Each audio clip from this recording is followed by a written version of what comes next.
त्यामध्ये एक लाईन तुमच्या समोर सांगतो की ज्या योजना ओबीसीसाठी त्याच योजना मराठा बांधवांसाठी किंवा त्यांच्या विद्यार्थ्यांसाठी। मुळात ओबीसीसाठी ज्या योजना दिल्या गेलेल्या आहेत त्या घटनात्मक आहेत, त्या सामाजिक मागासलेपणाच्या तथ्यावर, निकषावर, अभ्यासावर आधारित आहेत। जो मागास आहे, जो सिव्हिलायझेशन पासून दूर आहे, ज्याच्यावरती शेकडो वर्ष अन्याय झालाय, त्या लोकांना डोळ्यासमोर ठेवून ओबीसीच्या योजना बनलेल्या आहेत।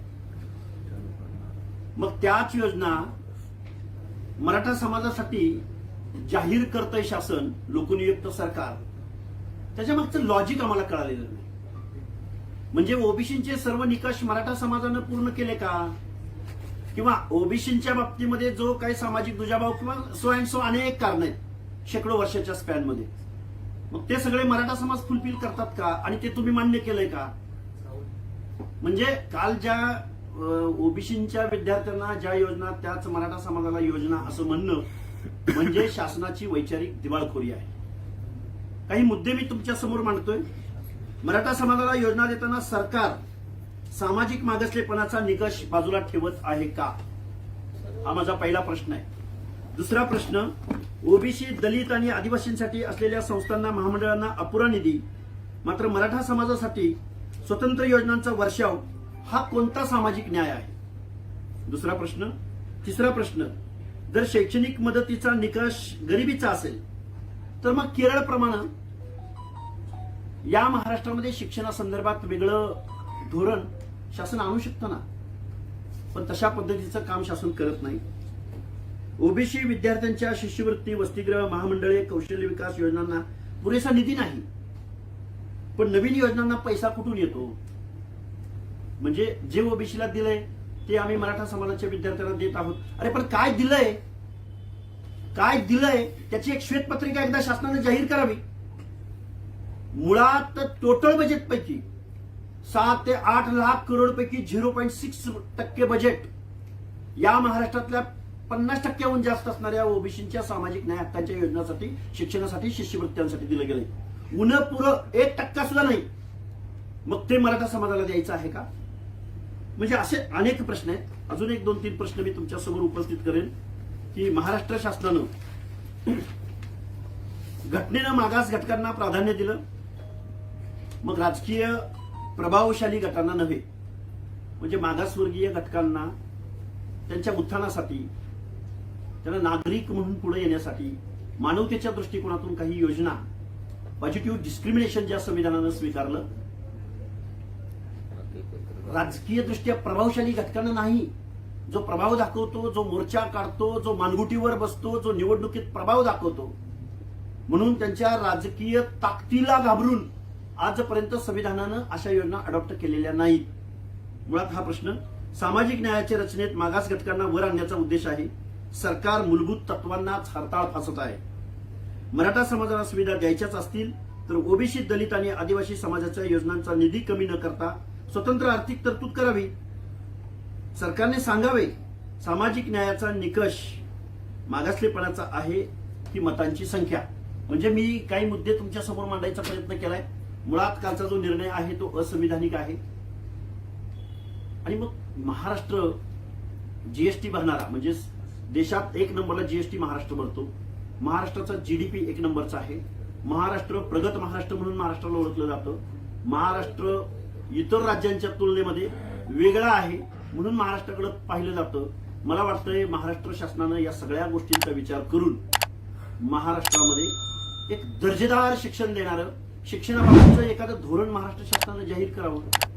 मला वाटतंय मराठा समाजाला ओबीसीच्या योजना दिल्या, मात्र राहिलं कोण? महाराष्ट्रात कोण राहिले त्याची यादी जाहीर करावी। आणि मग मराठा समाज जर ओबीसीच्या योजना घेणे एवढी जर त्यांच्यावरती आगतिक आणि वाईट परिस्थिती आली असेल तर मग राहिले कोण, आणि मग त्यांच्या संदर्भात महाराष्ट्र शासनाचं धोरण काय, असा आमचा एक बेसिक सवाल आहे शासनाला। आता मी काही मुद्दे तुमच्या समोर मांडण्याचा प्रयत्न केलाय, तुम्ही प्रश्न विचारू शकता। हाके साहेब, तुमचा या सगळ्या जो निर्णय राज्य शासनाने घेतलाय विद्यार्थ्यांसाठी जे योजना आहेत याला तुम्ही ओबीसी नेते म्हणून विरोध करताय का आणि राज्य सरकारच्या या निर्णयाचा निषेध करताय का तुम्ही या सगळ्याच्या? या हे बघा, एकतर मराठा समाजाच्या विद्यार्थ्यांना जर काही वेगळं मिळत असेल तर त्याला विरोध असण्याचं आमचं कुठलंही कारण नाही. पण असं धोरण जाहीर करत असताना त्यामागचे निकष काय आहे? कुठल्या संस्थेनं असा रिझल्ट दिलाय की मराठा समाजाला या योजना दिल्या पाहिजे?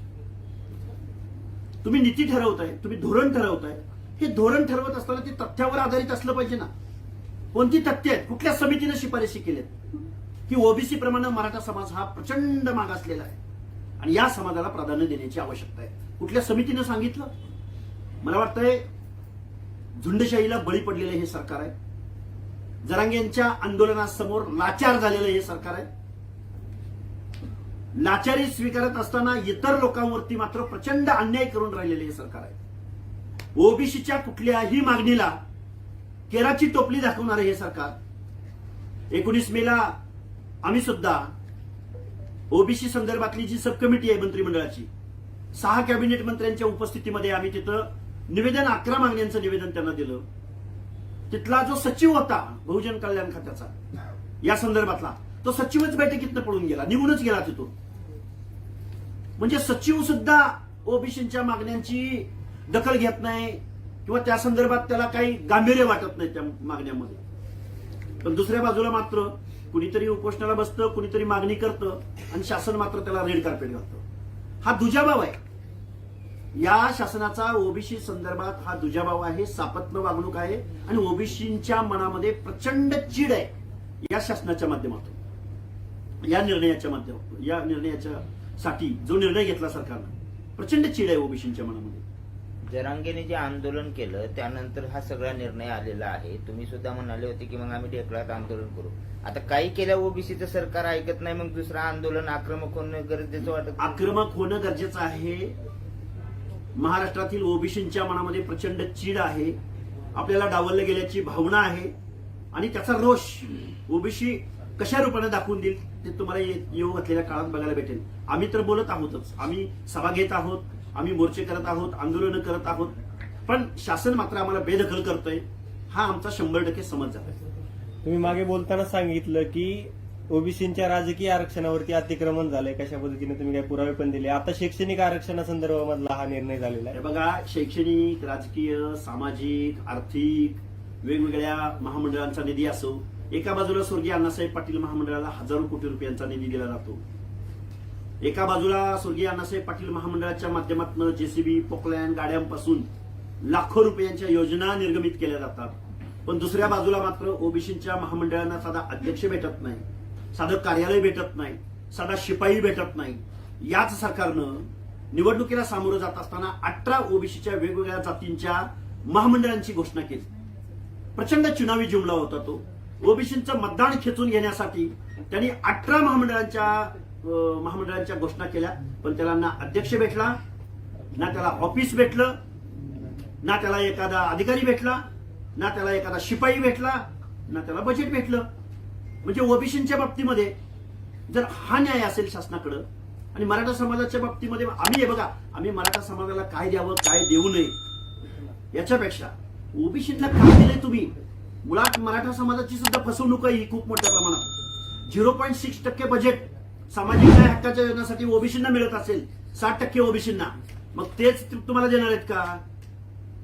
हे काय लॉजिक आहे? असं धोरण, असं निर्णय घेण्यामागं हे आम्हाला कळलेलं नाही. हाके सर, आपण पाहिले आता नेहमी मराठा आरक्षणाच्या बाबतीत म्हणलं तर हजारो कार्यकर्ते असतील किंवा जरांगे पाटील असतील, त्यासोबत अनुयायी त्यांची देखील भरपूर असतात. पण ओबीसीचा आवाज ज्यावेळेस बोलायचा असतो त्यावेळेस मात्र तुम्ही एकटेच समोर येता. हे बघा, नेते मंडळी हे बघा, नेते मंडळींना त्यांच्या भूमिका त्यांना तुम्ही विचारल्या पाहिजेत. खरं तर मी सुद्धा त्यांना विचारतोय की तुम्ही का बोलत नाही. ओबीसीच्या नेतृत्वाला आम्ही हा प्रश्न विचारतोय. अरे, जरांगेच्या मागणीला किंवा जरांगेच्या आंदोलनाचं श्रेय घेण्यासाठी आमदारांची धावपळ असते, मंत्र्यांची धावपळ असते, मुख्यमंत्र्यांची धावपळ असते, प्रशासनाची लगबग वाढते, पण ओबीसीवर कोण बोलायला तयार होत नाही. ओबीसीच्या संदर्भातला एक प्रश्न या महाराष्ट्रामध्ये विचारायला कोणी नेता पुढे येत नाही. हे दुर्दैव आहे महाराष्ट्रात. तर ओबीसीला से नाही, ओबीसीला काही म्हणणंच नाही. अरे, 400-450 जाती वेगवेगळ्या जात समूहामध्ये विभागल्या गेलेल्या आता ओबीसीला मी एक तुम्हाला योजनेचं विशेष करून ओबीसी मधल्या भटक्यांसाठी आश्रमशाळा आहेत. का आश्रमशाळा आल्या? कारण त्यांचं शिक्षणामधलं गळतीचं प्रमाण प्रचंड आहे. आजही महाराष्ट्रामध्ये सगळ्यात मोठा ड्रॉपआउट कोणाचा असेल तर विजयंतीचं आहे. म्हणून त्यांना आश्रमशाळांसारखं धोरण आणलं गेलंय महाराष्ट्रामध्ये. आता मग मराठा समाज हा निकष पूर्ण करतो? कसं काय दिलं गेलंय? ओबीसीच्या योजना मराठा समाजाला देण्यामागचं लॉजिक काय? कुठलं संविधानिक तत्व किंवा कुठल्या कमिटीनं कुठला अभ्यास केला आणि मराठा समाज यांच्यापेक्षा मागास आहे असं सांगितलंय? सांगू शकतील? कालचं जे धोरण घेणारी माणसं, धोरण जाहीर करणारे, निर्णय घेणारी माणसं याचं उत्तर देतील आम्हाला? बाकी सर, जर ओबीसीच्या निधीला कात्री लागणार नसेल आणि नवीन निधी उभा करून सरकार जर ओबीसीला ज्या योजना देते त्या मराठा समाजाला देत असेल, विद्यार्थ्यांचं त्यातून जर कल्याण होणार असेल तर तुम्हाला अडचण. हे बघा, दोन समान भावामध्ये समान वाटणी केली जाते.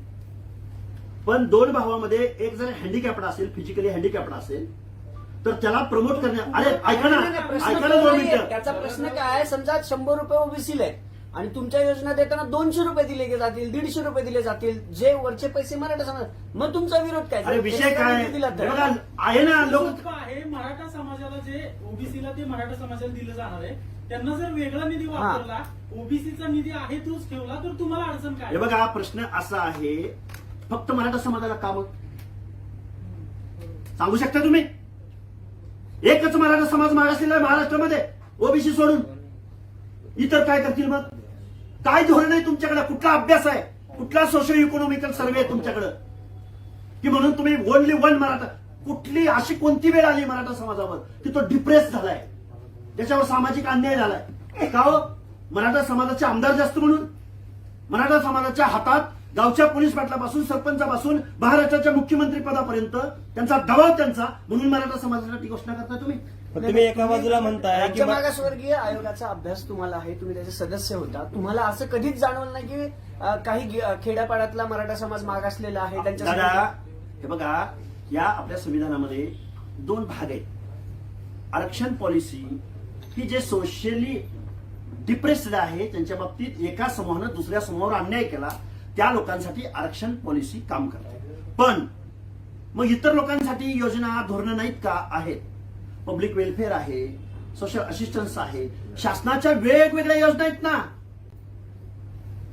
गावातल्या प्रायमरी, माध्यमिक, उच्च माध्यमिक ह्या सगळ्या शिक्षणाच्या योजना आहेत, पाण्याच्या योजना आहेत, शेतकऱ्यांच्या योजना आहेत, रस्त्यांच्या योजना आहेत.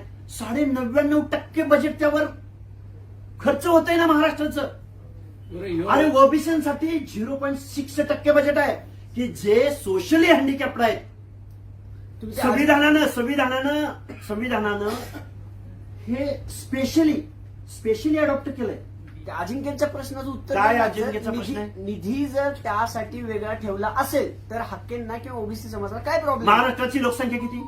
12-13 करोड असेल हो. महाराष्ट्र. अरे ऐका ना, महाराष्ट्रामध्ये लोकसंख्या किती? महाराष्ट्रामध्ये जाती किती? मराठा समाज एकच मागासला असा दावा आहे तुमचा? अजिंक्यचा दावा आहे एकच मराठा समाजाला दिलं पाहिजे? त्यांनी प्रश्न काय विचारलाय? काय विचारलंय? मराठा समाजाला तुम्ही इतर लोकांना द्या ना, देताय ऑलरेडी. मराठा समाजाच्या बाबतीत काल जे सरकारने निर्णय घेतला असतील त्या निर्णयासाठी जर राज्य सरकारनं वेगळा निधी तरतूद केला तर मला सांगा, एका मराठा कम्युनिटीला असं धोरण राबवण्याचं कुठल्या समितीनं शिफारस केली? कुठला सर्वे पुढे आलाय म्हणून त्यांच्यासाठी हे धोरण राबवावं लागलंय? बाकीची लोक कुठे आहेत? नाहीत बाकीची लोक. त्यांचं शिक्षणाचं गळतीचं प्रमाण नाही, फक्त मराठा समाजाचंच आहे. तुम्हीच मला उत्तर द्या या प्रश्नाचं. हाके साहेब, पहिल्या सुरू जेव्हा तुम्ही आंदोलन केलं त्यावेळेस जरांगेचं पण आंदोलन सुरू होतं, त्यावेळेस तुम्ही जाहीरपणे नावं घेत होता. बावनकुळे, पंकजा मुंडे, धनंजय मुंडे, हे जे ओबीसी नेते आहेत, छगन भुजबळ तुमच्या स्टेजवर होते. आता तुम्ही आव्हान करणार आहे का ओबीसी नाही या नेत्यांना फिरू देऊ नका? तुम्ही नावं घेत नाही, तुम्ही नुसतं म्हणता त्यांचं राजकारण करायचं. ते त्या ओबीसीच्या ह्याच्यावर निवडून येतात, ते ओबीसी नेते म्हणून देशभर फिरतात, त्यांचं नाव काय घेत नाही? लगेच घेऊ. लगेच घेऊ. या महाराष्ट्रामधले विरोधामधले असलेले पहिल्यांदा विरोधक की ज्यांनी खूप मोठा आवाज करायला हवा, आंदोलन उभं करायला हवं, सरकारला सळू की पुढं करून सोडायला हवं, ते बोलताना दिसत. आणि पुन्हा सत्तेमध्ये बसलेली माणसं ते राजकारण करतायत. त्यांच्या राजकारणाला आमच्या शुभेच्छा. पण आज रोजी ओबीसीचं गरजा हिंदुस्तान चॅनलला सबस्क्राईब करा आणि ताज्या घडामोडी जाणून घेण्यासाठी बेल आयकॉनवर प्रेस करा.